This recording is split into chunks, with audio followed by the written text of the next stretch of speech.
the rebels fighting against the overpowering crush of the authoritarian empire.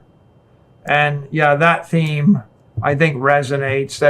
That's always resonates with youth. Mm-hmm. When you're youthful and you're in school or you're at the beginning of your life and you're rising up through the world, and what you see is authorities, whether it's your parents, the community, the school, the industry, right? You're struggling, and so that resonates. It resonates with those that believe in freedom, mm-hmm. right? If I had my religious freedom or my economic freedom deprived of me by an authoritarian guild, a regulated economy, an overbearing nation state or whatever community, then it resonates there. It's like you're the rebel. It resonates with the entrepreneurs. The most famous Apple commercial, 1984, and it's like, the PC, the individual will have their own computer, and you don't have to be slave to the IBM mainframe owned by big authoritarian corporation, megacorp.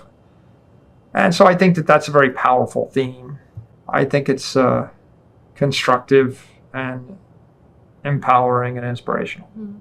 Yeah, I mentioned Star Wars because I remember when Palpatine declares the emergence of this first galactic empire, and Padme says, so this is how liberty dies, with thunderous applause. Do you think that's a description of populism at some point? It's a reasonably good one.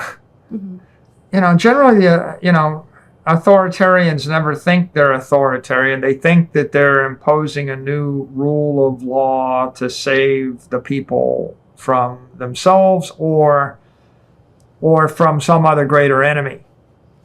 So it's like, the word barbarian, right? It's just people that speak a different language than us. It's like the others. They have a different language, and it's helpful if they have a different God, because if they have a different God, then our God told us to kill them. It pops up 10,000 times throughout history. It's always the charismatic leader that raises the army and rallies the people to thunderous applause, right?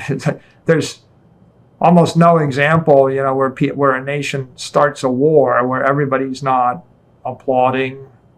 It's very easy to rally people, to a particular cause by either pointing toward another enemy or by forecasting the doom of the society.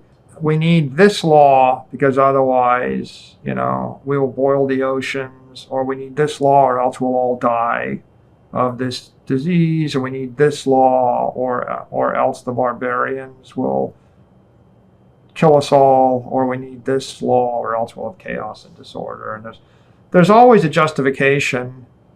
It just turns out that you end up with 100,000 of those things, and no one of them ever sounds that bad, but they all seem like good ideas. But it's like it's death by 1,000 cuts, or death by virtue signaling, and eventually you've straitjacketed the entire society.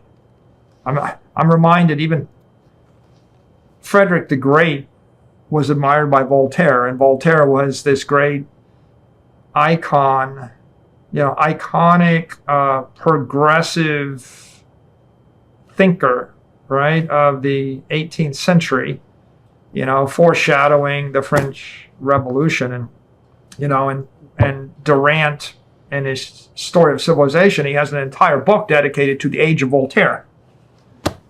And Voltaire was full of a lot of wisdom, and one person that Voltaire idolized or admired was Frederick the Great for a while, because he was supposed to be the philosopher king. He was a genius and erudite and a polymath and good at everything and admired philosophers.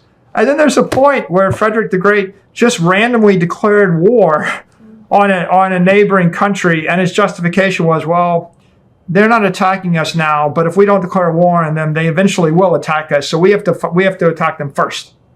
And that was That was one of the, the points when you realize that, maybe nobody's perfect, but the number of examples where the good guys declare war proactively because they know they're going to be attacked, that's a lot. And then the rest is, then they end up fighting the war, for another reason, and that just goes on. But there's always a populist reason to do it.